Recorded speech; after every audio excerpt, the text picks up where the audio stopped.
Bonjour les archicadiens, c'est Seb et aujourd'hui nous allons voir comment importer des attributs d'un fichier à un autre.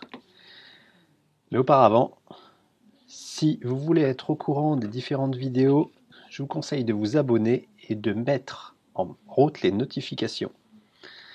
Alors, importer des attributs sur un fichier. Alors, ça peut être, vous avez un ancien fichier avec différents types de lignes, différents types de hachures que vous avez créé vous-même, que vous n'avez pas envie de recréer.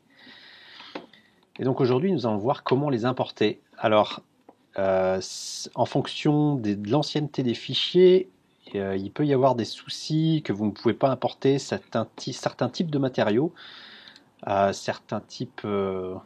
Ouais, essentiellement des surfaces et des matériaux qui devraient avoir, entre guillemets, à l'arrivée, certaines hachures ou certains éléments qui sont déjà définis. Alors la plupart du temps, ça arrive qu'ils les importent avec, mais des fois, ça peut poser quelques problèmes. Alors comment on importe les différents attributs d'un autre fichier? Alors d'abord, on va aller dans Options, Attributs, Éléments et Gestionnaire d'attributs. Dans le gestionnaire d'attributs, alors vous avez les différentes sections avec les calques, les stylos, les crayons, enfin les lignes, les hachures, les surfaces, les matériaux, etc. Et donc vous voyez qu'on a deux parties à l'écran, donc on va y voir pour amener quelque chose dans cette deuxième partie en cliquant sur l'icône importer. Ici je vais aller chercher le fichier que j'ai envie dans lequel j'ai envie d'importer certains types de lignes ou certains types de hachures, etc. J'attends qu'il charge. Ici, il me met donc le fichier importé peut contenir des classifications et ou des valeurs de propriété associées à des matériaux de construction. Ces valeurs ne pourront être importées que si les classifications et propriétés référencées existent déjà dans le projet hôte. Donc c'est un petit peu ce que j'expliquais auparavant. Continuer. Alors ici, vous pouvez très bien importer donc vos différentes combinaisons de calques. Par exemple ici, j'ai des combinaisons de calques particuliers, je peux très bien les importer. Bon après, ça dépend vraiment de ce que vous avez déjà créé comme type de calque aussi.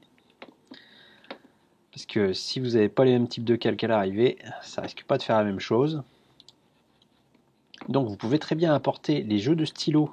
Donc les jeux de stylos, ça peut être intéressant quand vous avez des jeux de stylos, par exemple.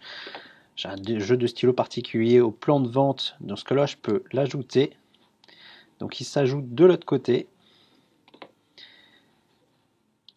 Donc il va prendre exactement les mêmes références que dans mon plan, enfin que dans mon fichier d'importation. Et par exemple, ce qui arrive souvent, c'est quand on a des lignes que l'on a créées, qu'on n'a pas envie de se retaper. Ici, on a déjà pas mal de lignes dans le fichier de base de Archicad.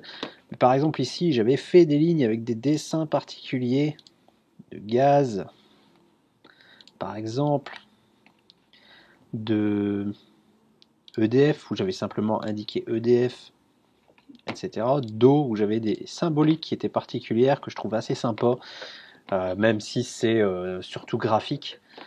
Mais ça permet justement de tout de suite identifier certaines choses. Alors après, certains diront que c'est des fioritures ou quoi que ce soit, ça peut être pour n'importe quoi. Après, vous avez des lignes que vous avez des multilignes, etc., que vous avez envie d'importer. Ensuite, au niveau des hachures, ça marche exactement de la même façon. Vous cherchez les types de hachures que vous avez déjà créés. Donc ici, par exemple, moi je vois par exemple des hachures, il me semble que c'est des hachures images, ou bien des hachures que vous avez pu créer. Alors ici, est-ce que j'en ai dans ce fichier d'importation?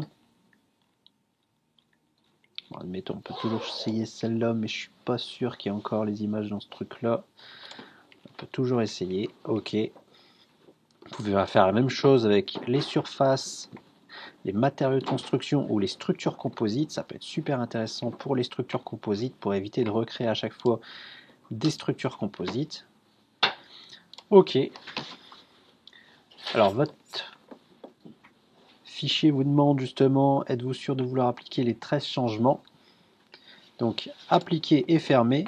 Et à partir de ça, justement, vous pouvez commencer à importer tous les types de lignes que vous venez d'insérer dans votre fichier. Donc ici par exemple, mes lignes de gaz. Alors ici, hop, mes lignes EDF, mes lignes d'eau, qui sont assez sympas visuellement. Enfin, j'avais trouvé ça assez sympa à l'époque et je trouve que visuellement, ça permet de se repérer assez facilement. Donc pour les hachures, après, je sais même plus si j'avais apporté quelque chose. Alors du coup, ici on a les hachures symboles. Je sais même plus ce que je vais importer là. Bon, de toute façon, je pense que vous avez compris le principe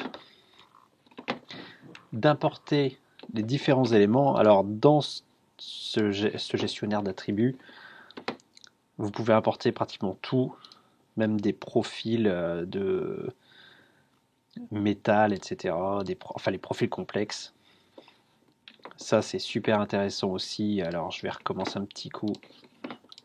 Hop, par exemple dans mon fichier ici, je pense que j'ai des profils complexes qui sont, hop, donc ici par exemple des ourdis que j'avais créés à l'époque. Alors hop, ourdi polystyrène par exemple, on va l'ajouter. Donc ça permet de, par exemple, hop, je prends, je sais pas, un poteau, tac, enfin une poutre plutôt. Je vais simplement mettre mon profil complexe d'ourdi, tac, je le place, et puis après, hop, je vais le placer au niveau d'une coupe, ça me permettra de le visualiser. Ouvrir avec réglage actuel, et on voit mon profil complexe de poutrelle ourdi, où j'avais justement prévu certains trucs à l'époque pour arriver, alors hop, pour arriver justement à les copier les uns à côté des autres. Alors pourquoi il ne veut pas édition, déplacer avec copie, translation et copie, hop, je retourne sur ma coupe, voilà, et du coup j'avais fait des poutrelles ourdies à l'époque. Ok, donc voilà, j'espère que cette vidéo vous a plu. Si vous voulez être au courant des différentes vidéos, je vous suggère de vous abonner et de mettre en route les notifications. Et sinon, en attendant, je vous dis à la prochaine pour une nouvelle petite astuce sur Archicad.